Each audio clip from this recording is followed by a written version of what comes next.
The bike roaster Boast, folks. Let's see if we can come up with some ridiculous roasts for your machines. Let's see what we're working with today. Matt Freddy on Discord. Hey, Am, here's my 2022 Ducati Panigale V2. Here we go. He's one of those people who we just talked about here on the chat who's he's gonna post comments about how the V2 is not good enough anymore. He said he picked up this bike at the start of the year off a used car lot with 300 miles, so I got a sweet deal on it. I've put just over 3,000 miles on it and getting ready to store it for the winter. So far, I've done an aero slip-on, ASV levers, tank grips, and an ECU flash.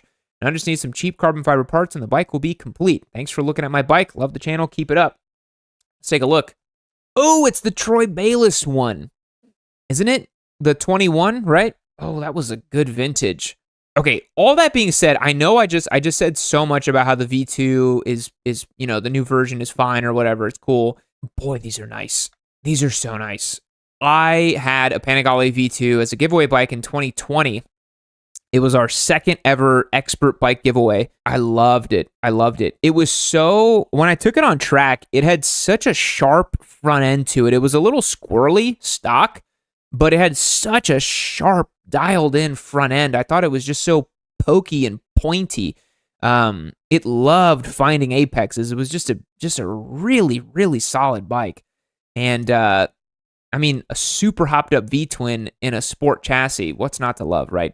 Just super, super nice. Yeah, this one, what can I say about the roast? I mean, he's got the vintage now. V2 people are about to become like R6 people, or they're about to post them up for sale, be like, I know what I got. It makes 35 more horsepower than the new one. This bitch is fast as hell. The aero slip-on, it's unroastable. I'm sorry, it's unroastable. Forklift in the back. Here we go. You're going to be like that guy who was doing the chain maintenance with the forklift the other stream. That was insane. The J-Bar on Discord. I'd like to submit both of my bikes for the live stream submission. Come on, you can't submit two bikes. Now I gotta try to roast two different bikes. 2020 CRF 450L Supermoto build and my 2023 CRF 250R for dirt/track duty. After years and years of sport bike riding, I have seen the light. Taking the Supermoto places where they are most definitely not supposed to go is the most fun I've had on two wheels. So this guy's living that Jake the Garden Snake life, ripping up Supermotos. And I gotta say, Supermotos are a lot of fun. If you live in a place that you can go out and do some silly shenanigans with them, that is certainly the way to do it. Now, the CRF 450, is this the RL or the L? I don't remember. Oh, this is a 2020 before they did the RL. This bike is a bit strange because if memory serves me correctly, Honda basically tried to make a 450 fit the new like KTM 500 category. Don't quote me on this, but if memory serves me correctly, it was too heavy. It wasn't powerful enough, but the maintenance intervals were basically like a motocross bike. If memory serves me correctly, I could be wrong. So I don't think it's like the most crazy hopped up supermoto, but it doesn't need to be. You know, like I think people get in their heads, they're like, well, supermoto has to be 226 pounds and make 58 horsepower. I'm like, it really doesn't to be a lot of fun. You could have a KLX 300 and have a ton of fun with the supermoto. The 450 is totally fine. Totally fine. George says, too heavy, poor horsepower, horrible maintenance intervals. Yeah, I think I got it right. Look, his buddy's got the right choice. The 701 platform. You see that frame? Now that's a good bike. That's a pig of a bike, though, for sure. The 701 is like 320-something pounds, and oh my God, like Supermoto people are always like, the weight, oh my God, it has to be a race spread, blah, blah, blah. I'm like, dude, shut up. No one cares. Bike is fun. Bike is fast. That's a fun-looking garage. Look at that. Got all the toys. Got the lawnmower. Hello. Look at that. I love that you parked it up next to the other bikes like it deserves a place there. It's like you have like two bodybuilder friends and one like little small guy, and he's like, why are these bikes mogging this lawnmower over here? That's just sad. The poor lawnmower, man. He didn't ask for this. Why did you do it to him like that? That's so sad. I like the CRF though, the 250R over here. These are sweet. So in Canada last year, I rode the trails that they had up there for the Big Rock Candy Mountain with the E-Rag traction guys, which made me quit dirt bikes because I hated it so much. But I did it, most of it. I did like 90% of it until I was so tired I just quit. Because I don't care. I don't have anything to prove to random Canadian people. And I was on a CRF 250 RX, which is the like cross-country motocross-derived version of this bike. And so the R is basically the same thing. I think it's just a purebred motocross bike. 4-stroke, if memory serves. I'm seeing the pipe. Yeah, it's a 4-stroke. Probably a spicy little meatball on a motocross track. I had a KTM 250 that I rode around, and they're sweet, man. It's a lot of fun. Dirt bikes are a lot of fun. I don't know. I got hurt too many times on dirt bikes, and I could see where it was going. Where I was like, dude, this is not going to work well. Weaving on Discord. Here we go. Hey, this is my 2007 Buell XB12S. I traded an old YZ450 I had for this bike, and I got it as my first street bike. Awesome. That's exactly what every XB12 ends up as. When I got it, the thing ran like shit, and ended up having to dump some time and a little bit of money into getting the bike ready to ride. After almost not being able to register it since the title was so beat up and old, I finally got it ready to go on a few rides. Unfortunately, winter is here and I'm dealing with 30-degree weather, so riding is coming to an end. But I love the bike now, looking forward to summer. You know, it's funny, as someone who lives in Texas, it was like 78 degrees today. This is like our riding season, like sort of like October to early December is like beautiful time of year to ride here. The bike is mostly stock, has 16K miles. Before you yell at me, I got rid of the exhaust wrap. This is an older picture. You guys might laugh, but oh man, that's a beat up little bike, huh? You guys might laugh, but I actually really liked the Buell XB9 that I tried out. And so the XB12, to me, I'd be like, hell yeah, just more power, you know? I think they're great. Honestly, they're kind of funky, they're different, but they work so well. I was absolutely blown away by the XB9 that I rode. I couldn't believe how well it handled. We were riding an MT-09 that same day, sort of back to back, and I was like, I'd rather be on the Buell. I know that sounds insane, but the MT-09 that I was riding, it was like a Gen 1. It was ass compared to the way the Buell handled. The Buell handled beautifully. Eric Buell was really onto something, man. These bikes had a ton of potential. He was just hamstrung by Harley. It's just a sad story. It has this crazy like gas and frame and the perimeter brake. There was a lot of interesting ideas on the Buell, and I think that it's a bike that could actually... I like that you have like the Huffy bar set up on it. You have like the BMX bar on this bike. John Deere.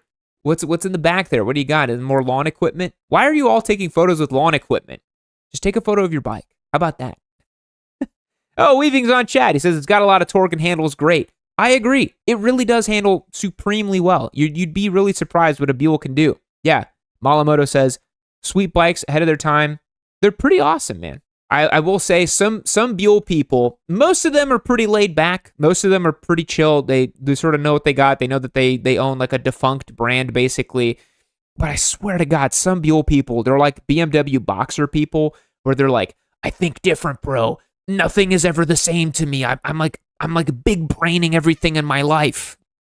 They're the type of guy that goes to Harbor Freight, buys tools, and then complains about it. And it's like, well, you went to Harbor Freight. It's supposed to be cheap. Like, what did you expect? Like, why are you making it a big deal? You know?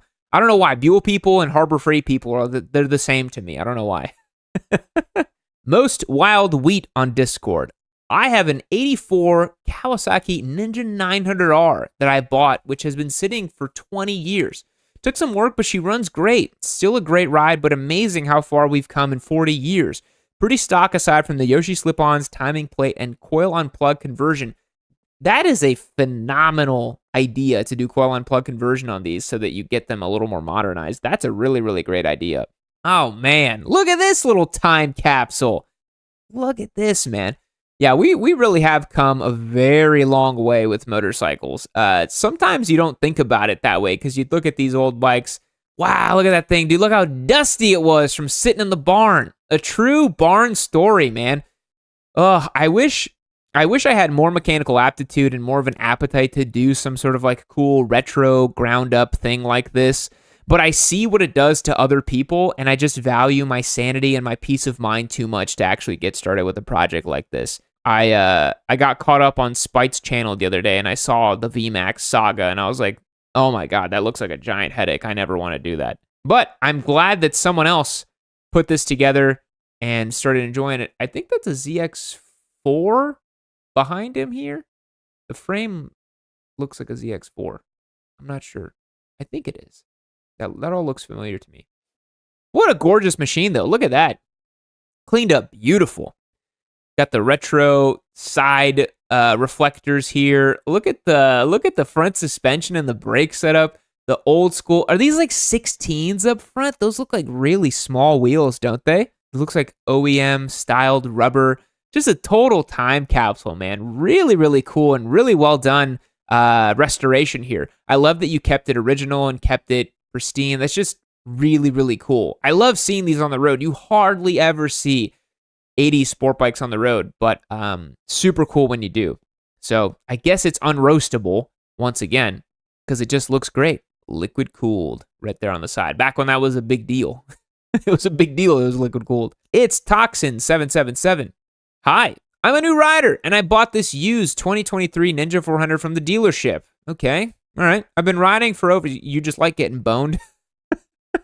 Dude, you don't have to tell us that you like getting pegged, man. You could just leave that out. I've been riding for over a week, and now I am in love. The previous owner did a few things to the bike, tucked in taillights, tank grips, frame sliders, exhaust, and LED lights. Dorky, I know, but I like it. Came with... You know what? That's fine. I know I give you guys grief for stuff like this, but if you like it, who the hell cares, man? Ride what you like. Enjoy life. Don't let some freaking guy who's always wearing a baseball cap and clear glasses and talking about turbo boosters tell you otherwise. Came with 6,600 miles, already added over 200 miles to the bike, and I have been learning something new every day that I ride it. Also, thank you for the awesome videos. I love you. Wow. Coming on a little strong there, my friend. You don't have to say you love me, but you know what? I love you too. All right, let's take a look. You know what? It looks pretty good. Little used Ninja 400. Couple mods done to it. I'm seeing, is it a Chinesium exhaust or is it a real exhaust? It just says exhaust, so we're going to assume it's Chinesium because with Ninja 400, hey, tech spec tank grips. Not bad. Not bad. That's definitely a Chinesium exhaust. I had one of these on our race bike. I just didn't care. Whoa, holy underglow. Look at that. The Ninja 400 boys are out here in force. But like I said, you know, man, if you're having fun, enjoying it, who the hell am I to tell you? Just enjoy it. It's fine. It's a good thing. Riding Ninja Nurse. There we go. On Discord. 2020 Ninja 400 full exhaust. What are we doing? Full exhaust. FTECU tuned stacks, tail brake lines, windshield lights. That's not a sentence, but thank you so much. Oh, no. No. What is this? Oh, my God. This crazy bluing thing over here, you picked it up and it already looked like this. Oh, my God. The bike did not cause this to happen. Look, bluing exhaust pipes are only cool when they're titanium, real titanium, and you know that the bike did it. Not that it was like pre-burned in some factory or something. It's too far down the tailpipe for that to have any real bluing. That usually only happens at the headers when they're titanium. I don't know if I like this. I don't think I do. This picture's a little clearer. Okay, let's think about this one. So there is, I believe, a subreddit online that is something to the effect of like, poor design, but well executed. And I believe that that's what we're looking at here. Look, I don't like it. Would I do this to my personal bike? Would I turn the Touareg 660 into Venom meets Jackson Pollock meets, 2005 graphic design for a wallpaper? I don't know if I would, but I respect people for doing it. Wow, look at the lights. Again, I'm not sure. That is really bright. I'm not sure if that's allowed to be that bright, is it? That's probably a traffic violation. Has to be. I'm not sure if chat is liking this one. I'm seeing some comments that are questioning this motorcycle's street credibility. They did a lot to it, but I will say, you know what? The problem with this is you'll never resell it. That's the issue. Unless you remove the lights and remove that insane paint job, nobody would want this. That's the big problem I see. And I know for a lot of people, it's important to be able to resell the motorcycle. So if you get a bike like this, I don't think you're going to be able to sell it. So maybe keep it forever as a museum piece. a testament to man's hubris. But yeah, you know, not to my taste. Not to my taste. Hey folks, I hope you're enjoying this Yammie Noob live stream clip. Remember, every Wednesday at 6 p.m. Central, right here on YouTube, I do the streams. If you want a chance to participate in the live streams, head over to yammie-noob.co and become a member. You'll get access to our Discord server, automatic entries to win our giveaway motorcycles, and access to our newsletter as well. It's a great way to support the show. It's like a bike night that never ends over there. It's a lot of fun, and I'm on there all the time. Join as a member on yammie-noob.co and support the show. Lewis on Discord. Hi. Know how Yammie thinks Hondas are the best thing since the invention of seedless watermelons? Funny sentence. Here's my 2016 Honda NC700X, the greatest motorcycle ever conceived by man.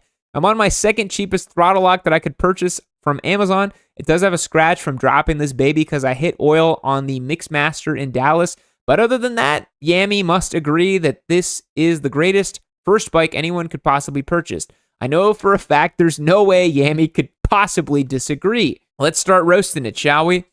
Okay, so the NC700X, a motorcycle that doesn't really quite know what it wants to be. My issue with this motorcycle is, if memory serves me correctly, it's an automatic, which I already don't particularly enjoy. But the NC700 does have some interesting features, such as a frunk, if I remember correctly. I believe this compartment right here, you see that little gap, you can actually crack that open, put some stuff in, which clearly it must be full since he has a yoga mat, a gym bag, a trash bag, and a pillow. So what activities is an NC700 owner getting up to? Clearly being homeless and practicing his bridge pose on the go.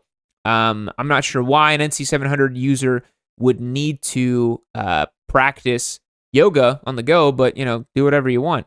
Malamoto says that thing will wheelie standing still. Now, the other thing I want to point out here is I believe that's a disc lock on the bike right there, that tiny blue thing that looks like a pin or a disc lock of some sort.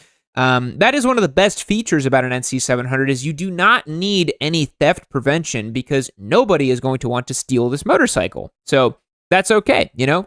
Out here in the field. So these types of photos I love because clearly there would be a road somewhere off camera here, but you park it in the field to make it look like you're more adventurous than you are. We have a red bag, a gym bag, the trash bag, the yoga mat. Oh, God. Folks, look at that right there. Look real close and hard at what that is right there. Either a member of the avian species has decided to defecate all over this motorcycle and give it the treatment it deserves, or our fellow Lewis that owns this motorcycle has had himself a little bit of an accident right here. Maybe he's rolling out the yoga mat, trying to attract the females in yoga pants, but unfortunately, he had a little bit of a mishap right here before they even showed up in the yoga pants. So that is really unfortunate. Chris B says it's a camping mat. No, it's a yoga mat. I don't care what you say. I don't believe you. Oh, here we go. He's like, you know what? God, how heavy are these boxes? The bike looks squatted to death.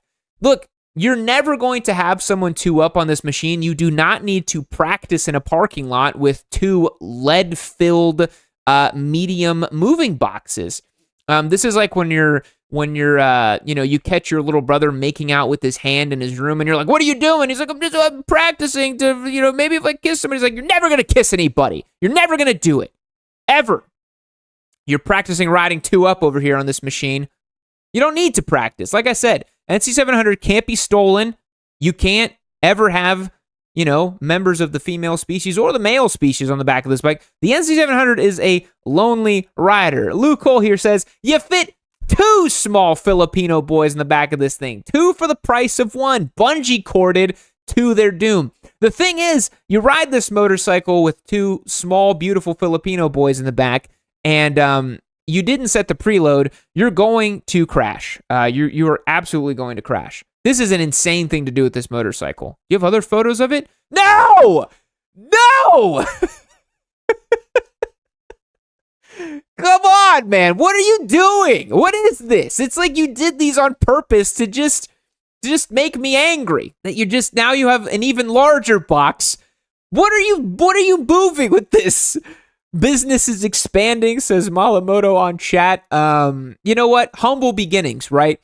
This guy's trying to start up his human trafficking business. He was inspired by the Speed 400 guy, and he's like, all right, we're going to, we started off trafficking small, beautiful Filipino boys. We can now move to more rotund American children. We can now get portly, East Coast, grass-fed, corn-fed, McDonald's-fed American boys. You can fit them in the back there now. You absolutely can. Holy macaroni, dude! This thing, it's like he progressed. He's like, I can put a yoga mat on the back. I can fit a garbage bag. I can fit 2 boxes. I can fit 1 large giant box on there. It's a fetish, dude. You can't tell me otherwise that you don't have some weird fetish about moving all the goddamn giant boxes on your stupid NC. You already have front storage. What could you possibly need to move that this enormous is on there? And your windshield's too big. I'll just say it. You know what? You know what? I don't care what you think. Your windshield is too big. This is ridiculous. Moving on. I can't do this anymore. Joshua CL on Discord. Here is my 2016 Kawasaki Versys 650 LT. Thank God we're back to normal dork machines. The NC700 was too much for me. I got it to replace my Ducati. No! That's the worst trade deal of all time. What Ducati? Any Ducati. What? Oh, God. It has 33,000 miles, a GV windshield, center stand, throttle lock, USB charger, phone holder, and cup holder. Makes a great touring bike with plenty of power. Oh, my God. Folks, we lost another one. Oh, Lord, we lost another one. Oh, Christ. Yep, it's a Versys. Uh-huh. You can go long distances with it and be sad. It's a lot of luggage, though. A lot of luggage. Oh, a Ducati for a Versys. Why? Why did you do that? Please tell me it wasn't like a 916 or a cool Ducati. Hopefully it was like some wretched multistrada that you fleeced some idiot for, and you got like an actually good little touring motorcycle. Oh my God, I shudder to think what Ducati you traded for this. But again, it does, I will say, I've said this about the Versys, it does everything it needs to do. It's a competent, good little touring machine. It does everything it does, you know. The real question is, and someone just brought this up on chat, how many boxes can you fit on here? That's a real challenge. How many moving boxes can you put on here? And if you cut up a rotund American boy, can you put his legs in the boxes on the side here on your Versys? I don't know. Maybe. Looking good. Look at the beard. Look at this gentleman. You don't look happy, I gotta say. He doesn't look happy. This is the pained expression of every man that owns a Versys 650. You just think, well, I did what I had to do, you know? I did what I had to do. What was I supposed to do? You know, I got the Versys. I didn't want excitement in my life. I didn't want a Ducati anymore. I was too excited. I need to calm down a little bit. Now I'm happy. Look at me. I'm happy. I'm so happy. He's not. Oh man. Yeah. My boy looking like he escaped the Amish compound. Says IT pirate over here. Oh God. All right. Jacob M3. I got my license this past May and started a 19 Kawasaki Z650, and I proceeded to get rear-ended the second day. 0 injuries. What? That's crazy. And the bike got totaled out. I rode it for 800 miles waiting for an insurance adjuster. Dude, that sucks. Planning to buy the bike I was planning on upgrading to, which is my 23 BMW F900R. I love that it's like, you know, you spent 800 miles on the bike, and then you're like, screw it, I'm just going to upgrade because I don't have the bike anymore. That's hilarious. That's how many miles it took for you to realize that the Z650 was a mistake. It probably got rear-ended. You're like, thank God. Fuck that. I am not going to do this. So 23 BMW F900R. Put almost 3,000 miles on it so far. It's been an amazing machine. Very smooth powertrain. I installed a full system Dominator exhaust and an Evotech tail tidy. My friend, with the BMW F900R, the only thing you're going to be dominating is your wife's boyfriend when he does not give you your Nintendo Switch. Now, these bikes are so nondescript, right? Like, you squint and you're like MT-07, but it's a BMW and you paid so much money for it. I don't really understand the appeal of this bike. It has the most nondescript styling I have ever seen of in my life. It is the most, like, not there motorcycle that I've ever seen. Did it come with a center stand? I guess it does. It's on a center stand right there. I didn't know that. I just don't really think it's just not that particularly inspiring. It's like, why would you go and spend money on a bike that is just so deeply, like, uninteresting and just doesn't do anything better or different than anybody else? I will say it is interesting that you had the Z650. It got rear-ended. Then you're like, well, I still want Z650, but just better or different, because surely the F900 is more pokey and grunty and actually has a 270 crank over the Z650. It is a naked bike, and it does the thing that it needs to do. But I just don't really think that, I don't know. It's just, I've never been inspired by the F900. I'm just like, what does it do better or different than any other bike in the category? I don't know. It's just not particularly interesting to me. Let's see this next one. At Akatsuki on Discord.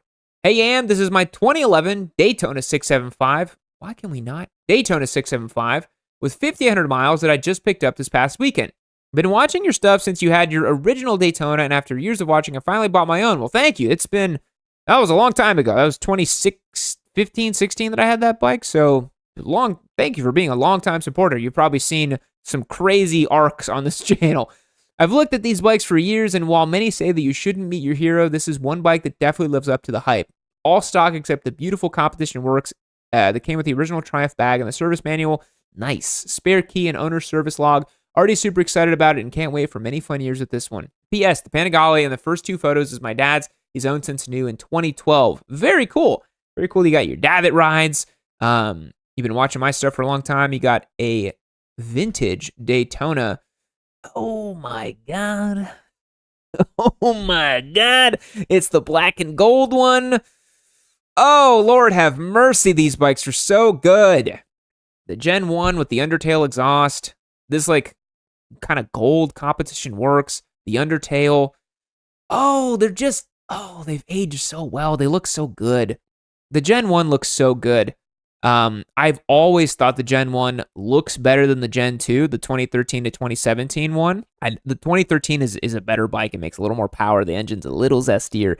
They just dialed everything in a little bit. But, it's just gorgeous. Gorgeous bike. I love the way the subframe looked on the old ones. The new subframe, the new one on the 2013 and 2017, it has like a plastic cover on it. This one, it's metal. It's all just metal. It's welded. It's just tacked onto it right there. The pipes run underneath it. Just gorgeous bike. Just a really, really gorgeous bike. Yeah, that looks really clean right there. Oh, man. Oh, that's a good motorcycle. Yeah, that's clean. That's super cool. You got it with, like, the original service manual, all, like, the good stuff. Black and gold is such a good finish for this one. Black and gold is the spec I wanted the most. Yeah, that's fair. This is, in my opinion, the correct Daytona to get. Just beautiful. I love this is like the OG Triumph badging they used to do on the tanks. Super, super nice. It's got the old school Daytona. Man, these are so good. Yeah, the front of it, to my eye anyways, it still looks modern. It still looks good. You got the ram air right there. Just a top-notch sport bike. Still, I think it's because, so many of you know the story of how I found out about the Daytona 675 was in 2010 when I started really getting into motorcycles. My buddy, he got me into, like, cafe racers, and I found out about Triumph, the brand, and I went to the Triumph website, and I was like, oh, they make, like, other types of bikes. And I saw this Daytona, the 2011. Oh my God, I just fell in love. I couldn't believe the sound that the 3-cylinder makes. Just phenomenal machines. Phenomenal bike. Really, really cool. The video is over, but you know what's also almost over? The sweepstakes for this Ninja 500. Make sure you go to the website and get your chances locked and loaded to win. While this next Yammie Noob video is queuing up, you can head to the website and just become a member. It's that easy and simple. What are you waiting for? You're gonna disappoint me. Are you going to disappoint me like you did with your dad? Is that what you're going to do? Well, There it is. I'm disappointed in you because you didn't become a member. Wow. Wow.